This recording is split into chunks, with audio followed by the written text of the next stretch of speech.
शानदार rally, rally का रड़ा है, बिल्कुल एकदम रड़ा।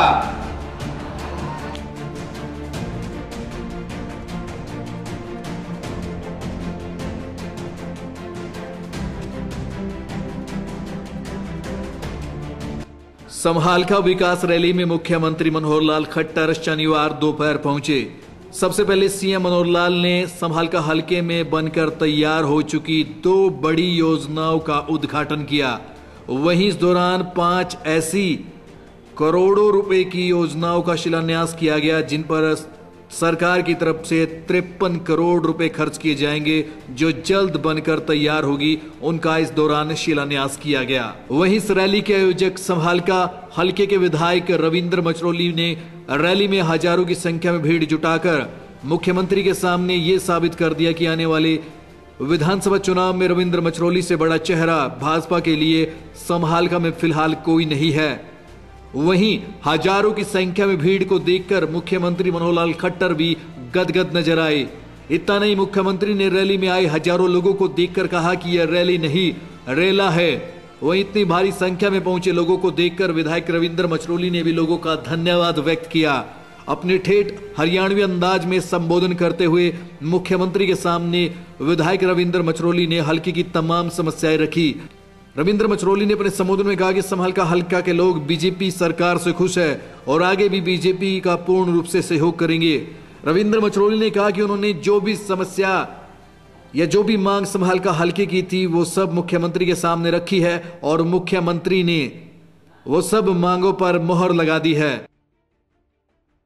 मेरे नौजवान साथियों, मेरी माताएं, मेरी बहनें, सभी को हाथ जोड़कर नमस्कार करता हूं, प्रणाम करता हूं। आपका बच्चा हूं, आपका बेटा हूं। आज हमारे समालखा के लिए बड़ी खुशी की बात है कि हमारे हरियाणा सरकार के मुख्यमंत्री मनोहर लाल जी, जो कि 84 गांव में सभा रखने के लिए बोला, मैं तो इनका धन्यवाद करता हूं। और मेरे मंच पर उपस्थित जितने मेरे मंत्री हैं, मेरे विधायक भाई हैं, मेरे कार्यकर्ता हैं, जो हैं, सभी को नमस्कार करता हूं, यहाँ पहुंचने पर धन्यवाद करता हूं। और रही बात भाई काम की, सबने पता है मुख्यमंत्री जी कभी कोई काम से हमारे को मना नहीं करे, संभालने के लिए कोई पैसे के लिए किया नहीं, कभी काम के लिए किया नहीं। और रही बात अब नौकरियों का भी देखा होगा, 18,000 नौकरियों का हर गांव से 10-10, 15-15, 5-5 बच्चे लग रहे, बगैर सिफारिश के, बगैर पैसे के लग रहे हैं। आप सभी ने इस बात का पता भी होगा। क्यों नेता आप अपनी लुआ करते, हम तो देखे नेता जो रगर जाओगे ना 2-2 साड़ी आली पावे हैं और सब उन्हें के बालक लुआ जाते, गरीब आदमी का कोई बच्चा नहीं लुआने वाला भाव था। इन सब के बच्चे लाग गए। अगर एक चीज देखो, पहले क्यों हुआ था भाई, नु कहा करते कुमार है, कोई मुख्यमंत्री की बहू आ रही है, कोई कंधा कुमार है, उसका भाई आ रहा है मुख्यमंत्री का, कोई कंधा उसके बाद छोड़ा आ रहा है भाई। कोई सुना भाई हमने इस तार डाल की बात है मुख्यमंत्री का कोई कभी कोई परेशान कर रहा हो शहर में, क्योंकि कोई अपने हरियाणा के अंदर। तो हम तो इस बात के लिए खुशी हैं, लोगों ने नाश कर लिया अब अपने कार बजा बजा कर, इन नेताओं के, मुख्यमंत्रियों के पीछे पीछे आगे आगे कार बजा कर इतना खर्चा कर जा करके अगर एक बच्चा नौकरी लाग जाए इसके लिए। ये आपने कोई देखा कोई भाई किसी के पास कार बजानी हो, किसी का कोई मुख्यमंत्री का, कोई घर का, परिवार का, कभी कोई इस तरह की बात देखी है? तुम सारे लोग जानते हो भाई फलाना मुख्यमंत्री की कोठी पंचकूला है, एक मुख्यमंत्री की दिल्ली में है, एक की रोहतक में है। हमने अपने मनोहर लाल जी की कोठी का भी बेरा हाजिर है, बताओ भाई बेरा उठो हमने किसी ने, इनके पास कोठी है नहीं। हम तो परमात्मा से, आप लोगों की दुआ से यह आशीर्वाद देते हैं, परमात्मा इनको सारी जिंदगी जिस कोठी में भी चंडीगढ़ रहा है उस कोठी में इनका टाइम पास करवा दे, हम तो ये कहते हैं परमात्मा से। और मुख्यमंत्री जी, हम तो अपने समालखा हल्के की तरफ से आपको विश्वास दिलाते हैं कि आपकी ये सीट हम पक्की कर देंगे, यहाँ से परमानेंट आप कर ही भारतीय जनता पार्टी सारे मुख्यमंत्री आगे उतरे हो, आगे भी कोठी जानते होंगे, तो इन्हें उस कोठी में रहने दो, इस चीज का विश्वास दिला दो। भारतीय जनता पार्टी आज एक ईमानदारी पार्टी है और आप लोगों के आशीर्वाद से, आप लोगों के आशीर्वाद से हमारे 84 गांव में, हमारा समालखा हल्के में सीएम साहब ने जो आने का वादा किया, हमें मांग मेरे से ले ली, उन्होंने कह दिया रविंद्र भाई मैं आपकी सारी मांगें पूरी करूंगा, जो भी आप दे रहे हैं इस चीज का विश्वास करो। विधायक के संबोधन के बाद मुख्यमंत्री मनोहर लाल खट्टर जब संबोधन करने के लिए पहुंचे तो लोगों की भारी संख्या देखकर काफी खुश नजर आए। संबोधन में उन्होंने सबसे पहले कांग्रेस के जींद उपचुनाव में प्रत्याशी रणदीप सुरजेवाला पर कटाक्ष किया। इसके बाद मुख्यमंत्री ने कहा कि बीजेपी पहली सरकार है जिसमें बिना किसी सिफारिश और बिना लाखों रुपए दिए युवा नौकरी लग रहे हैं। उन्होंने अपने संबोधन में बजट का भी जिक्र किया और कहा कि बीजेपी ने जो बजट इस बार पेश किया है वो हर वर्ग को देखकर बनाया गया है। वहीं 53 करोड़ रुपए की योजनाओं का शिलान्यास की घोषणा के बाद संभालका हलके के लोग भी काफी खुश नजर आए। इस रैली में यह तो साबित हो चुका है कि हजारों की भीड़ जुटाकर विधायक रविंद्र मछरोली ने आने वाले विधानसभा चुनाव में अपने विरोधियों की नींद उड़ा दी है। आज की इस शानदार रैली का रेड़ा है, बिल्कुल एकदम रेड़ा। इसके संयोजक हमारे होनहार बड़े जुझारू विधायक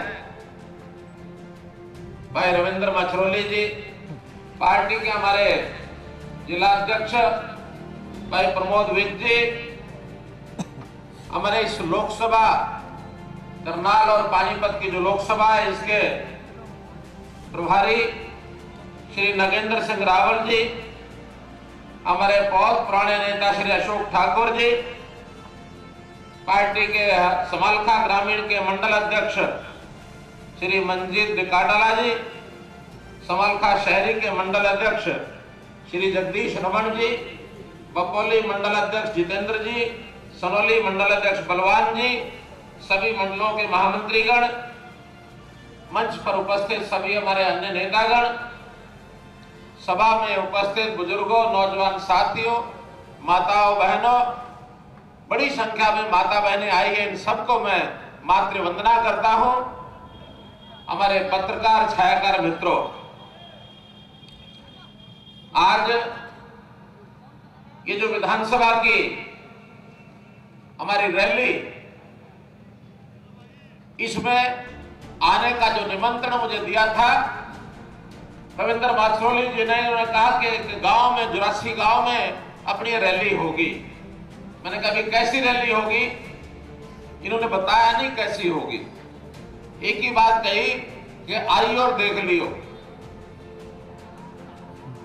तो भाइयों बहनों, रैली देखी और इस रैली में आने वाले लोगों का जो तांता लगा हुआ था, उस तांते में, उस ट्रैफिक में मैं भी फंस गया। मेरी सारी गाड़ियों का रैला वो भी रैली में फंस गया। 10 मिनट तो इस कारण से मैं लेट हो गया।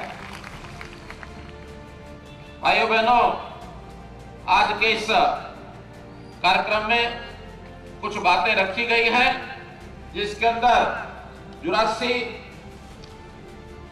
गांव के अंदर, इस रैली के अंदर जो बातें आपके सामने रखी हैं, उसमें आपकी बहुत सी मांगे हैं। उन मांगों को तो मैं बाद में आपके सामने रखूंगा। अभी तो इतनी बात आपको बताना चाह रहा हूं। आते ही 5 प्रोजेक्ट हैं जिनका शिलान्यास किया गया है, 2 प्रोजेक्ट ऐसे हैं जिनका उद्घाटन किया गया है। ऐसे 53 करोड़ रुपए की 7 योजनाएं ये पानीपत जिले की जनता को समर्पित की है। इसके लिए बहुत बहुत बधाई, बहुत बहुत। मित्रों, जैसे चर्चा हुई कि हरियाणा में कल ही 2 दिन पहले ही एक जींद विधानसभा का बाय इलेक्शन, उसमें जो चुनाव हुआ, बहुत टकटकी लगी हुई थी सब लोगों की, न केवल हरियाणा के लोगों की बल्कि पूरे देश के लोगों की, कि भारतीय जनता पार्टी का ग्राफ किधर जा रहा है।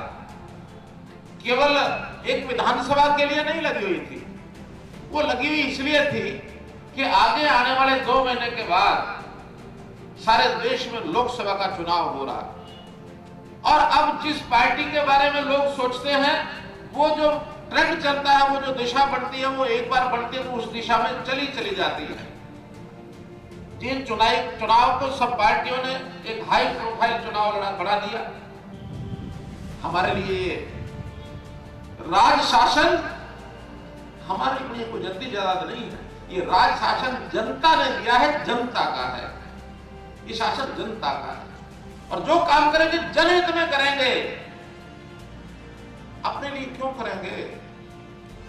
अरे एक शरीर को जितना एक आम आदमी को चाहिए उतना ही एक मुख्यमंत्री को चाहिए। 2 रोटी उसने खानी, 2 रोटी आम जनता ने खानी, 2 कपड़े उसने पहने, 2 कपड़े उसने पहने।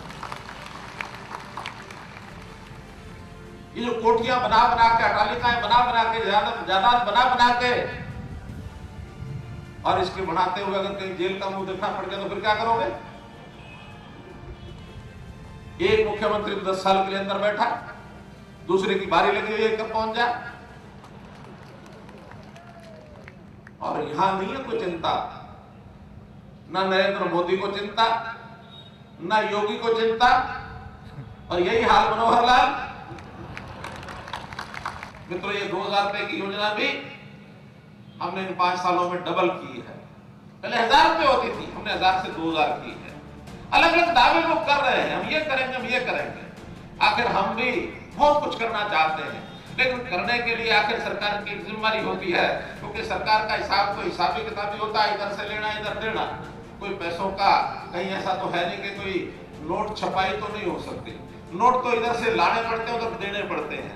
हम ला रहे हैं, लोग हमको दे रहे हैं, हमारा टैक्स से खजाना भर रहा है। जब से जीएसटी लगा है, भरपूर खजाना हमारा बन रहा है। उस भरपूर खजाने का उपयोग हम विकास के लिए भी करेंगे और जो गरीब जनता है उसको देने के लिए भी करेंगे। जो ये काम नहीं करता था, वो दलाल बीच में घूमते थे कि भाई तेरी नौकरी मैं लगवा दूंगा, इतने लाख लगेंगे।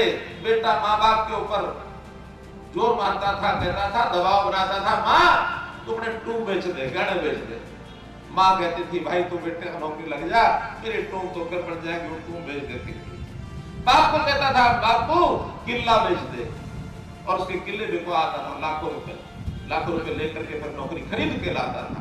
हमें बड़ी पीड़ा हुई इस बात, क्या गरीब आदमी मोल खरीदेगा? और जो फिर उससे बड़ी और एक बड़ी दुर्दैव की बात क्या है, उसमें दुर्भाग्यपूर्ण स्थिति क्या बनती थी, जो आदमी लाखों रुपए में नौकरी खरीद के लाएगा, तो मैं ये पूछना चाहता हूं क्या वो ईमानदारी से काम करेगा? वो ईमानदारी से काम करेगा क्या? नहीं करेगा। ओ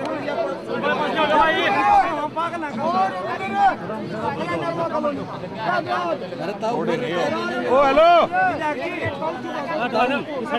यार, ये कहाँ पे आगे? राम से सर सर,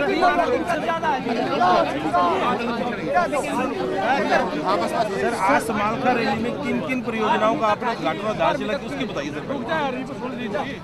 देखिए, आज समालखा रैली के अंदर 5 प्रोजेक्ट्स का शिलान्यास किया है, 2 प्रोजेक्ट का उद्घाटन भी हुआ है।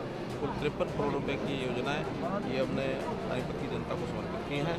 उसके अंदर क्या क्या लिस्ट है उसमें, एक तो बिजली पावर हाउस का है, 100 बेड का हॉस्पिटल किया गया, एक पुल का भी निर्माण किया है, समालखा का बाईपास है। इस प्रकार की सारी योजनाएं हैं। ऐसे ही हमने कुछ और घोषणाएं भी आज की हैं, जिसके अंदर 1 महीने के लिए जो गरीब जनता है उसको बीपीएल कार्ड का बनवाने के लिए ऑनलाइन फॉर्म का अप्लाई करना शुरू कर दिया है। ये योजना 28 फरवरी तक चलेगी। और इसी प्रकार ग्रामीण क्षेत्र के अंदर खेतों में जो रास्ते हैं 3 क्रम के 4 क्रम के, उसमें भी सबको पक्का किया जाएगा। हर विधानसभा में 25 किलोमीटर के रास्ते ये भी हम सर 2019 में जो चुनाव हो रहे हैं उसको आप हम समझे विधानसभा चुनाव इकट्ठे होंगे, अलग अलग होंगे, कैसे होंगे? देखिए, इस समय हमने पहले से बताया कि वो अपने अपने समय पर होंगे। हमारे पास ऐसी कोई अभी कोई किसी और से विषय नहीं आया कि हमने इकट्ठे करना है। विधानसभा का चुनाव अपने समय, लोकसभा का चुनाव अपने समय पर होगा। अभी तो प्रधानमंत्री जी ने जो कल प्रधानमंत्री जी ने जो बजट हमारे फाइनेंस मिनिस्टर ने घोषित किया है, उसके अंदर बहुत जो महत्वपूर्ण विषय है वो किसानों के नाते हर किसान को जो 5 एकड़ तक का या 2 हेक्टेयर तक का किसान है उसको 6,000 रुपया अब ये मिलेगा, ताकि उसको उसका सहयोग हो सके। ऐसे ही 12 करोड़ किसानों को इसका लाभ होगा। इसी प्रकार जो असंगठित क्षेत्र के मजदूर हैं उनको भी एक नॉमिनल राशि जमा कराने के साथ साथ 3,000 रुपये महीना ये उनको पेंशन मिलेगी। और जो इनकम टैक्स की लिमिट है वो भी अब 2.5 लाख रुपए की बजाय 5 लाख रुपए उसकी लिमिट कर दी है। इससे भी बहुत बड़ी संख्या में लोगों को लाभ मिलने वाला है। हरियाणा का तो मैं हरियाणा की ओर से तो मैं विशेष उनका आभार और धन्यवाद प्रकट करता हूँ कि जो 22वां एम्स है हमारे यहाँ हरियाणा में भी एक भी एम्स का हॉस्पिटल नहीं था, तो एक एम्स उन्होंने उसको मंजूरी दे दी है।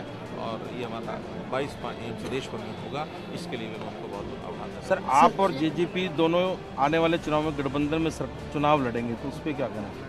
भारतीय जनता पार्टी ने 2014 में अपने दम पर ये सरकार बनाई है, अपने दम पर ही सरकार बनाई है। सर हरियाणा प्राइम न्यूज को सब्सक्राइब करें, बेल आइकन को भी दबाएं ताकि आपके शहर की हर खबर आपके मोबाइल पर अपडेट रहे।